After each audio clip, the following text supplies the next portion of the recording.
Mayong adlaw kanyang tanan mga ka-dear friends. Kininaw sa inyong ubos nga lagad nga si Papa Joe. Kumusta?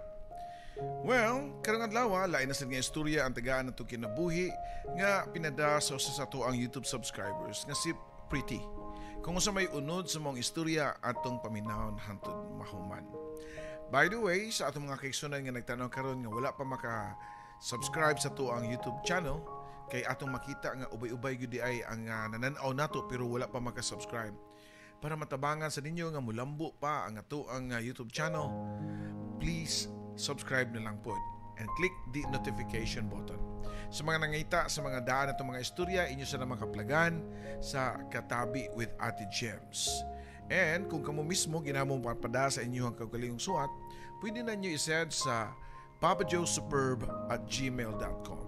Kung wala nyo makuha, i-check lang nyo ang video description na dito ang ato ang email ad. Sa ato mga kaigsunan diha nga pugos nga gisabot nila maski di kay sila kasabot og Cebuano kay uban gani maski Tagalog speaking na makatuon na sila og paminaw. Daghang salamat ninyong tanan. Ug sa uban ng mga nangutana nato og nganong ang mga istorya almost pare-pareho og entrada. Well, di gyud nato malikayan no nga ang kinabuhi nato mga Pinoy labi na nato sa mga Bisaya murag pareho-pareho ra gyud og sinugdanan. But anyways, depende ra na sa usahaw nyo pag-reciprocate, usahaw nyo pagdawat, usahaw nyo pag-apply, isip usa ka inspirasyon gikan sa laing tao nga pwede na itong ma-adapt o pwede na itong makuhaan o pagtulunan para di sa tamay sa gamak sa mga kaagi nga ilahang nagian. So dito maglangay o ganian na ang suwat sugilanon ni Pretty. Diri lang sa Dear Papa Joe Stories. Oh, Dear Papa Joe, tagapayo ng puso.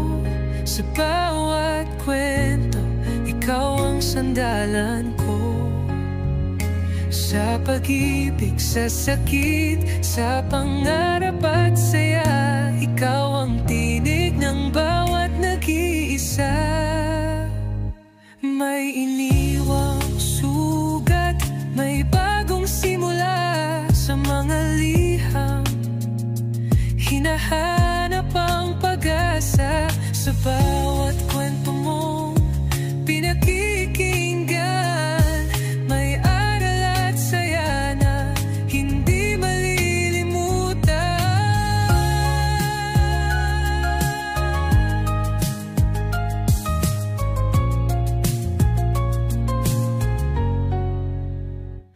Dear Papa Joe, kumusta? Tawagan lang ko sa pangan nga Pretty, 17 years old. Kini nga storya nga ako nga gisuwat dili ni ako, kundi kaagi ni sa love story sa akong lola. Para masabtan ninyong tanan, ang sunod ninyong nga mapinawan mao ang point of view or POV sa akong lola nga si Raquel. Long time ago, sa usa ka layong lugar, walay hunong sa paghilak ang batang babae nga nagpangidaron lang og 7 anyos atubangan sa usa ka lubong sud sa usa ka public cemetery. Ang batang babae mao si Eden. Ug ang gilubong mao ang iyang tatay. Wa siya igsuon, wa inahan. Sila rang duha sa iyang tatay. Mao nga dakong problema sa mga silingan o kaparyentihan ni Eden kung asa siya magpuyo karon nga wa na ang iyahang tatay. Nagpasapasahay sila, puros walay moako sa responsibilidad. Nadugay nila og meeting-meeting ug usay buhaton ilang na desisyonan nga ipa-adapt na lang si Eden. Tuod man, nakita silang tao nga mo-adapt ang Eden. Ug sukad niya to, wa na nakabalita kung asa gidala si Eden or unsa nay nahitabo ngadto niya. After 20 years, 27 years old na si Eden. Usa ka manyag ug matahom nga dalaga. For the first time, sukad sa pagkamatay sa iyang tatay, nakahigayon siya bisita sa lubong niini. Ang lugar sa gilubngan sa iyang tatay nahimutang somewhere sa southern Mindanao. Bisan pa og 7 anyos pa lang, diyang last nakapuyo sa maong lugar pero prisko pa kayo siyang hunahuna ang panghitabo sa hingpit nga pagbiya siyang amahan nga mao'y hinungdan sa pagkausab sa dagan sa iyahang kinabuhi. Daghan na kay mga sagbot ug mga gunahon ang Nitso sa iyahang tatay. Timaan nga way nagtagad nini. Gilimpyuhan ni Eden ang Nitso sa iyang tatay. Gipangibot ang mga sagbot, gisilhigan ang mga layang dahon ug mga basura nga naa sa palibot. Dihang limpyo na, usapan niya giplastar ang daan niyang mga buwak ug iyang gidagkutan ang kandila. Samtang nagsudong sa hanap na kay nga suhat sa pangan siyang tatay, wa niya mapugni nga makahilak. Pinugnga ng hilak, unya naglingi-lingi sa palibot ug sa tan-aw niya nga walay tao, diha pa siya nakahilak ug kusog dungan sa pagtawag sa ngan sa iyahang tatay. Tay, kung wala pa ko nimo biyahe og sayo, di unta ko maglunang sa lapok. Di unta ko matambog sa impyerno. Buhi pa ko tay pero akong kalag tuwa na sa impyerno. Murag batang naghilak si Eden Papa Joe. Mapud to ang nadunggan ni Orlando samtang nagigdahigda siya ibabaw sa laing sang Nitso dito gihapon sa parehong sementeryo. Nibangon si Orlando og gilantaw ug asa dapit ang naghilak. Ug tuod man iyang nakit-an sa di kayo layo nga bahin ang usa ka babae nga naghukdong. So sa kanitso samtang naghilak ug nagyaw-yaw.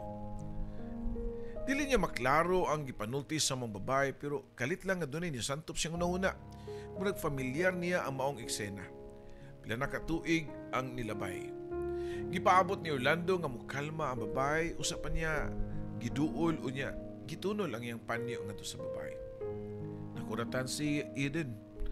Ang pagtuon niya, siya ray tao dito, pero dili di ay. Ayaw ka uwaw kay dili ni maoy unang higayon nga nakita ko nimo nga naghilak. Matod pa ni Orlando.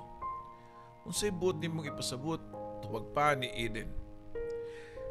Sa una, netong bata pa ko, gidala ko diri sa akong papa para mobisita sa iyang igagaw. Nadiya sa unahan sa iyang balay. Ug tungod kay duol kayo ang balay sa akong tiyo diri sa sementeryo, mo nga ari ko diri magsuruyan. Kay ginahan lang ko nga mutanaw-tanaw sa mga tao gud. Usahay makakaon pa gani ko sa ilang snacks.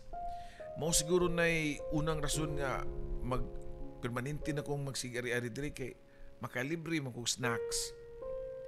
Gisulti ni Orlando kang Eden nga nakit-ana niya kini nga naghilak paglubong sa iyahang tatay. Gawa sa mapilan ko gahatag og snacks diri, mahilig na po ko magbasa-basa sa mga pangan sa mga patay nga nakasuwat sa lapida. Kanang pangan sa imong tatay, di ko na ko na makalimtan kay naluoy kay ko nimo niyatong panahon na. Giyon sa masab nimo pag-ila nako nga ako tong bataa. Pangutana pa ni Eden. Gitudlo ni Orlando ang birthmark sa bukto ni Eden nga itom nga murag purma og mapa. Mao di ay. Tando pa ni Eden dungan siyang pagpahiyom. Kana ba? Smile para malipay imong papa kung magtanaw man gani siya nimo.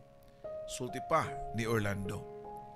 Nabantayan ni Orlando nga kalmado na si Eden. Asa kay naghuman diri? Muadto ka sa imong mga paryente? Pangutana pa ni Orlando. Ug nitubag po si Eden nga dili kay dili man gani ko ila man gani kong gipanghatag sa una nga mura kog itoy walay rason nga magpakita ko nila. Mubalik na kuno siya sa syudad si Eden. Mao nga ni-offer si Orlando nga magkuyog na lang sila kay moadto po siya syudad. Diha na sila sa bus, nagtapad og lingkod. Gipangutana ni Eden si Orlando nga asam na inyo? Nagbakasyon raman ka sa probinsya. Nagbakasyon ka diri? O nitubag po si Orlando nga NPA ko. No permanent address. Bisan og asa lang.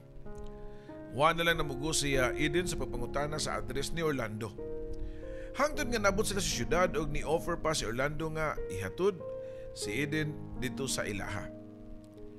Sige, pero palayo lang kay basin og naa akong bana. Tubag pa ni Eden. Hapit na tukan si Orlando sa iyang laway. Ha? Minyo day ka? Matod pa ni Orlando. Ug tuod man abot sila sa kabalay nga dako kayo nga murag mansyon. Mao na amo Orlando. Adto nako. Dali-dali nga nisud si Eden sa gate sa dako kayong balay samtang si Orlando wa makalakaw dayon. Kay di siya makatuo nga dato naman day kaayo si Eden. Swerte day gihapon siya nga gipa-adapt siya kay nakaban na siya ug dato. Wala pa'y uso ang cellphone niya itong panahon na Papa Joe. Kumingaw ng usa ka lalaki sa babae, kinahanglan gyud siya nga muadto sa balay. Mao nay gibuhat ni Orlando. Pagkaugma, giadto niya ang balay ni Eden pero nagpalayo lang siya. Namasin nga mogawas si Eden sa ilahang balay. Mingaw ang balay, murag way tao, sa sulod mo nga nihawa na lang siya. Hasta kapila siya gabalik-balik sa balay, usa pa niya nakitaan nga niabot ang dakong sakyanan ug nihunong sa balay nilang Eden. Nagpaduol og taman si Orlando aron makitaan kung kinsa ang sakay sa sakyanan. Ug tuod man, nakita niya ang tiguang nga lalaki nga tambukon pero dato kayo tanahon. Unya, dihapod si Eden. Nilarga ra pud dayon ang sakyanan, bali igo ra gihatod si Eden. Diyang nakalayo ang sakyanan, gitawag niya ang pangalan ni Eden. Og nilingi kini. Og nasyak nga nakitaan niya si Orlando. Nakunsa magadiri, uy, pangutana pa ni Eden. Namasin lang nga, makitaan ka. Ikapila na ko kaadlaw nga, balik-balik diri sa inyo niya. Karon pala dyan ko naka-timing. Mahotoy mong bana. Og nitando si Eden. Big time manday ka. O siya ka big time anang dili raman na ako. Daghan man mi. Tubag pa ni Eden. Nakasabot dayon si Orlando sa iyang ipasabot kay mao na baya na itimailahan basta ang lalaki tiguang dato. Unya ang babae batanon, gwapa og sexy, wala na nailain. Mga side dishes na lang ang tawag ana. Giyatagan ni Eden si Orlando sa lista sa mga pizza nga wa ang iyahang bana. Do bana ang iyang tawag pero dili sila kasal. Kay naa may original nga family nga pinakaslan gyud. Napoy second family, unya na pa third family, ug ang paborito daw sa iyahang bana. Sorry Orlando ha nga, waday ko nitug-an nimo nga sa akong status nga din ako single. Matod pa ni Eden diyang nag-abot silang duha. Biyay na lang na imong bana, uy. Di mo na siya kapakasal nimo. Musugot day ka nga daghan mo. Swerte po na niya, uy. Nalalain man og schedule sa babae matagbuwan. Tubag pa ni Orlando, Papa Joe. Pero ningon si Eden nga, di ingon anak kasayon. Kaya ang iyang bana kuno, mao'y nihawas niya. Diyang gilawog siya sa nag-adapt niya sa usa ka kabaret. Nitugan po si Eden sa tanan niyang baho labi na sa iyahang pas nga nahimo di siyang usa ka babaeng bayaran. Ugwa po kuno siya luwasa sa iyang customer nga mao'y iyang banabana karon basin kuno og nasakit na siya og AIDS. Bisan og istrikto og siluso si Ramon, pero ako iyang pinakapaborito. Kung mularga siya laing nasod, unya siya pingan naming tulo, ako ang pinakanindot og pinakamahal gyud. Matod pa ni Eden. Unya, mahal ba pud ka sa nimo siya? Pangutana pa ni Orlando og diyang tungura wa makatubag si Eden. So wa pa sila nagbuwag nitong adlaw, doon ay gisulti si Orlando nga nakapalibog og taman kang Eden. Eden, sa sunod adlaw, sa alas 8 sa gabi, magpaabot ko nimo sa terminal ha. Ayaw na pagdala og daghang gamit. Ang pinaka-importante, maulay dada. Gihagad ni Orlando og taban si Eden. Nakang Eden ang final nga hukom kung ibaylo ba niya ang iyang kahimtang sa iyang kinabuhi sa lalaki nga bago ra niyang nakaila. Niabot ang adlaw nga giingon ni Orlando nga mag-abot sila si Eden sa terminal alas 6 sa gabi pa lang. Nagpaabot na siya dito. Pero pag abot sa alas 8, walay Eden nga niabot. Nagpaabot ng gihapon siya hangtod alas 10 sa gabi kundi halos walay tao nga nagtikaw-tikaw sa palibot. Sa kalit lang, nakita siya og hayag sa suga sa kasakyanan nga nagpadung. Diyang naklaro ni Orlando nakapamilyar siya sa mga sakyanan ni Ramon. Ni hunong sa iyang tungod og diha-diha ni kanaog ang banabana ni Eden og lain pang mga lalaki nga murag goons ang mga naw. Kung tinuod kang naigugma kang Eden, dali, ariya siya desod sa sakyanan. Matod pa sa isog kayo nga tingog sa tiguang nga banabana ni Eden. Nakibaw na sa Orlando, nga murag ambush na gito. Mas nga nagpatyo na siya inisod sa sakyanan. Pero di siya mahadlok. Anad na siya og kagubot. Nitindog siya og nisakay sa sakyanan. Pagsud niya, diha si Eden nagilak. Gidala nila si Orlando og Eden sa kabalay nga dako nga murag budiga. Sa pa nila panauga, gigapos ang ilang mga kamot, unya gisampungan pa ang mga mata. Pagtangtang silang piring sa ilang duha ka mga mata, sa usa ka kwarto ginapos gihapon. Unya gibiyaan sila didto. Diha pa nakalugar og pangutana si Orlando kang Eden. Nasakpan day ka?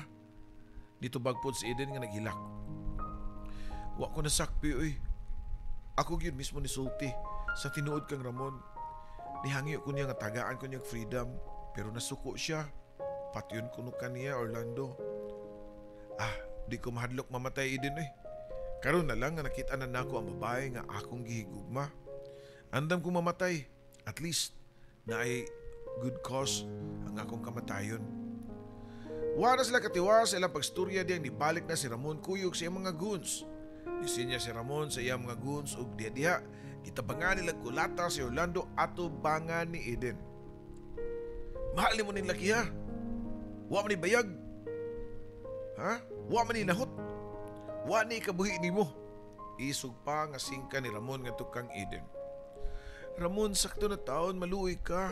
Sige na. Di na kumukuyog ni Orlando basta ipahuno lang nagpakulata basta nung mausa pa na siya. Pakiluoy pa ni Eden. Nisamot ang kasuko ni Ramon. Unya na lukmay og hapit kahilakon. Kay di ko na makatuo si Ramon nga dako kayo concern si Eden nga tukang Orlando. Gisinyasan ni Ramon yung mga goons nga panungo na. Psst. Unya, giyatubang si Eden og ningon nga, sige, you're free. Hinaot pa nga, di na mo basulan ang imong pagpili ang tawhana. Gibadbaran sila sa ilang mga gapus o gibuhian. Nagkadugo na si Orlando, agi siya mga bunog sa sinugmagan, o gusto ta ni Eden nga dadon siya ospital pero di mo sugot si Orlando. Instead, nidiritso sila sa terminal. Pero pag-abot nila sa terminal, wala na biyahe. Kay mga tungang gabi naman na ito. Mga alas 4 pa o alas 5 pa kuno moabot ang first trip. Ang ilang gibuhat, naglingkod sila sa Dublin para adto magpalabay sa kagabion. Pero wa makatug si Orlando, di tungod sa iyang mga bunog kundi sa tinaguan nga wa pasad niya masulti kang Eden. Eden, sa di pa ta manakay sa bus ba? Na ako isulti nimo about sa akong pagkatao. Gusto ko nga makailakan nako. Kung di ko nimo madawat, pwede ka pang mubalik ngadto kang Ramon. Gusto ko nga wakay basulan sa imong pagkuyog nako. Matod pa ni Orlando, Papa Joe. Og niya tungura gisulti ni Orlando ang iyang pagkatao ngadto kang Eden. Natawo si Orlando sa Cebu ug naapod didto ang iyang pamilya. Pagkamatay siyang papa gibilin sa upat ka managsuon ang mga properties ug ari-arian sa upat ka managigsuon nga lalaki. Si Orlando ay katulo ug maoy lahi sa tanan.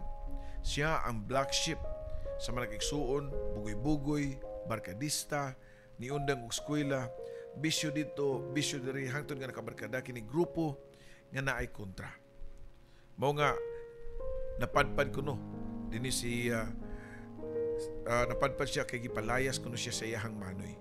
Kay patyunon na kuno siya sa ilaha. Karon pa nakaibaw si Eden na dili na kanako. Ha? Nganong dili man? Mag-usab naman ka. Lambing pa nga tubag ni Eden nga tukang Orlando. Dako misteryo ang mabuhat sa tinuod nga gugma. Mahal kita maging sino ka man. Mao gyud ang sitwasyon silang panakigugmaay duha, Papa Joe. Pagkataod-taod, nisyagit ang konduktor sa bus nga mularga na kuno ang first trip. Nagdalig panakay ang duha padung sa usa ka lugar nga adto sila magsugod silahang bag-ong kinabuhi. Hinaut pa nga okay ra nimo Eden ha. Sa pagkakaroon naman pud ni, kung makatigom na ko magpatukod kog balay nga disente. Dili pareho kadakon sa inyong gipuy-an ni Ramon pero sakto ra gyud nga maigo nato og sa tong dusik ka mga anak.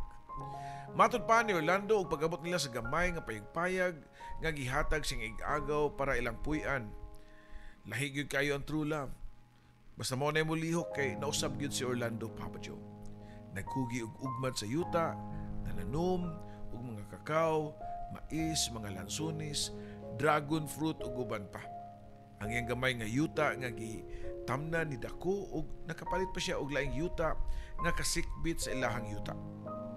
Nana sila'y pwesto sa merkado, silang lungsod nga maoy prutasan nila og gulayan. Ug sa katapusan, nakapatukod si Orlando og balay nga iyang gi-promise kang Eden. Aton sa pag-blessing silang balay, maupod ang ilang kasal. Sa gabi sa kasal, diya gisulti si Orlando kang Eden. Sukad karon, dili na Eden ang imong pangan. Akong usbon og Raquel. Kaysa akong research, ang meaning sa Raquel kay friend of God. Bisan og dili ta perpekto, pareho tang dunay mga sala nga nabuhat sa mga nangagi.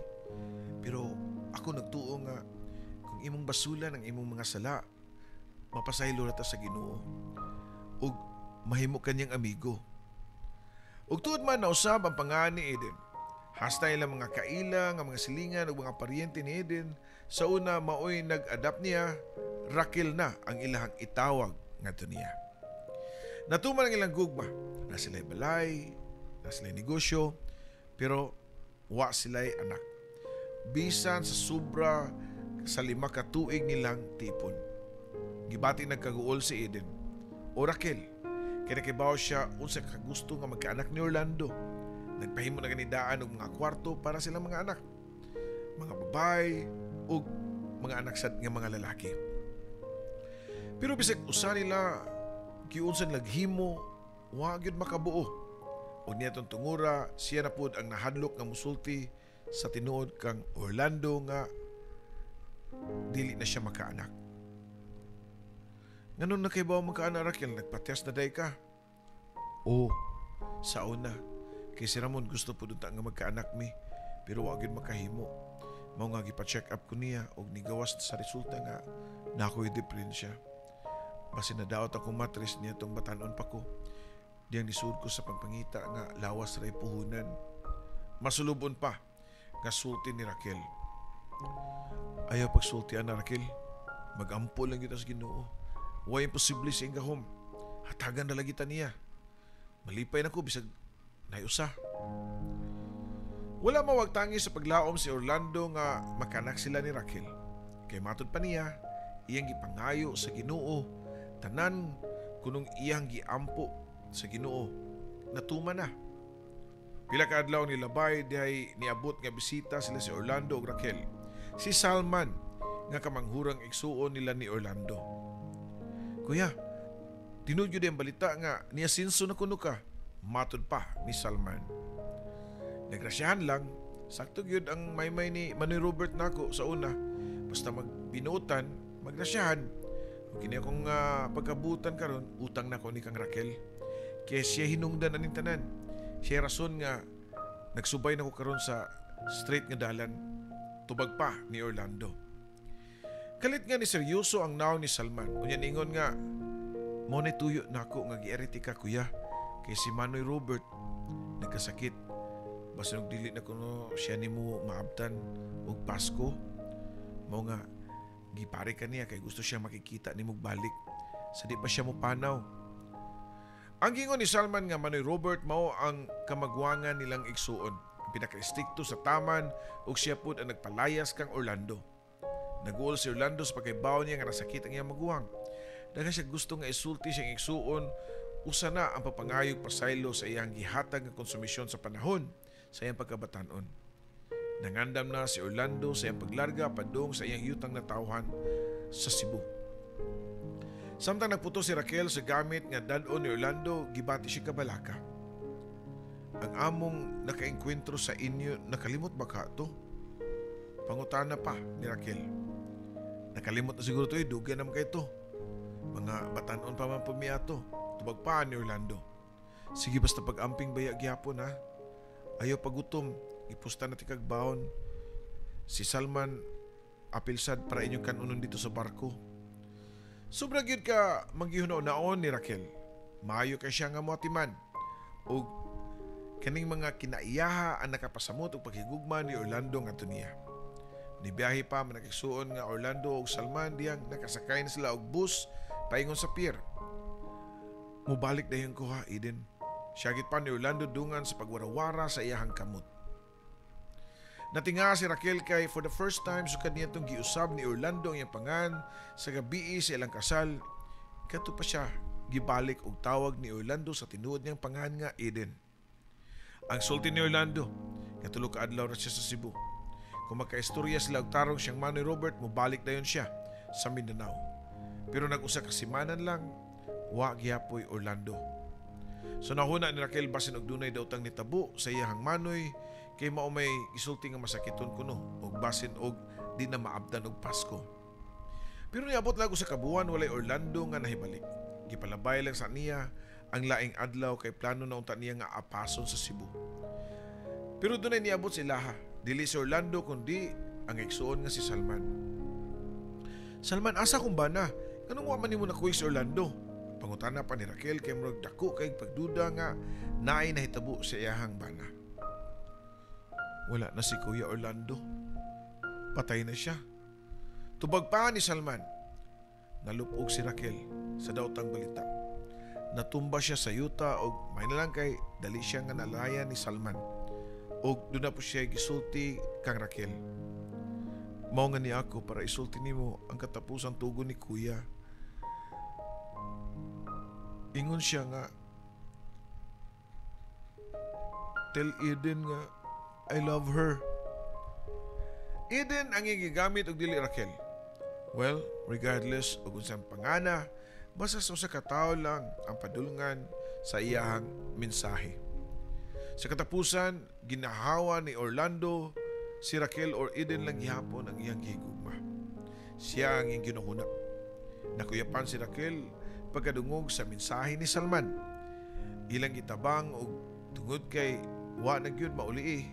Ilang gidala sa district hospital og dito po nahibaw-i nga nagsabak di ay si Raquel sa anak nila ni Orlando.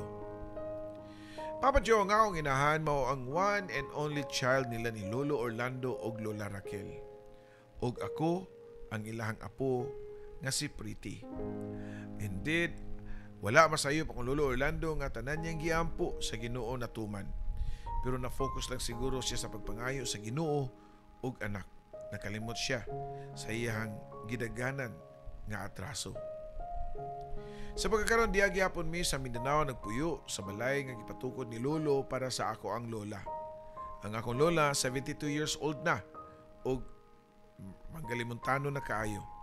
Pero andi gid niya makalimtan og mao iyang balik-baliko ng sulti mao ang pangan nga Orlando. Ang akong lola Raquel tiguang na og sakit magdawaton pero kay bawmi nga sa dili madugay moapas na gyapon siya kang lolo. Hinaot pa nga magkita sila sa laing kalibutan para masumpayan pa ang ilahang love story. Dini na lang ko to Papa Joe daghang salamat sa pagbasa. Ang nagsuwat, Pretty.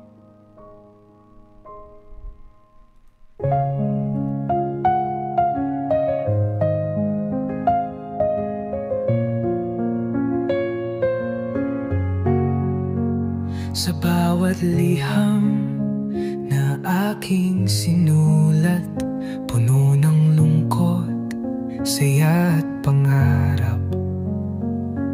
Sa radyo mong tahanan ng kwento, Papa Joe, ikaw ang aming kakampi sa mundo.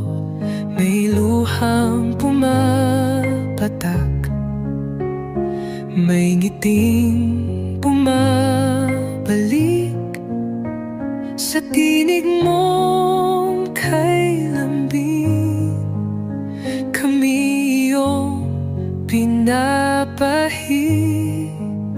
Oh dear Papa Joe, tagapayo ng puso. Sa bawat kwento, ikaw ang sandalan ko. Sa pag-ibig, sa sakit, sa pangarap at saya, ikaw ang tinig ng bawat nag-iisa. May iniwang sugat, may bago sa mga liham, hinahanap ang pag-asa sa bawat kwento mong pinakikinggan. May aral at saya na hindi malilimutan.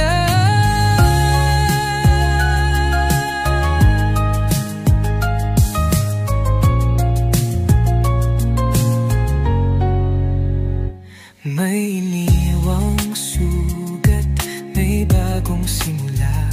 Sa mga liham, hinahanap ang pag-asa.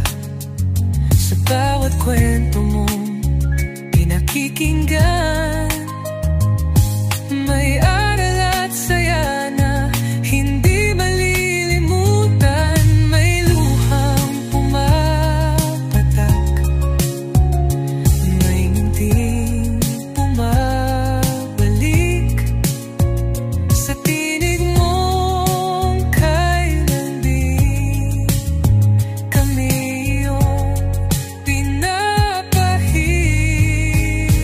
Oh dear Papa Joe, tagapayo ng puso. Sa bawat kwento, ikaw ang sandalan ko. Sa pag-ibig, sa sakit, sa pangarap at saya, ikaw ang tinig ng bawat nag-iisa.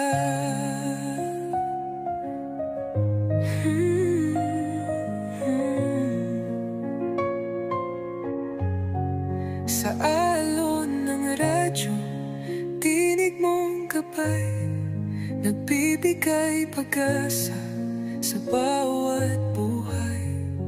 Kahit saan man kami dalhin ng mundo, ikaw ang kaibigang laging nandyan, Papa Joe. Oh dear Papa Joe, aming kaibigan, salamat sa kwento mo.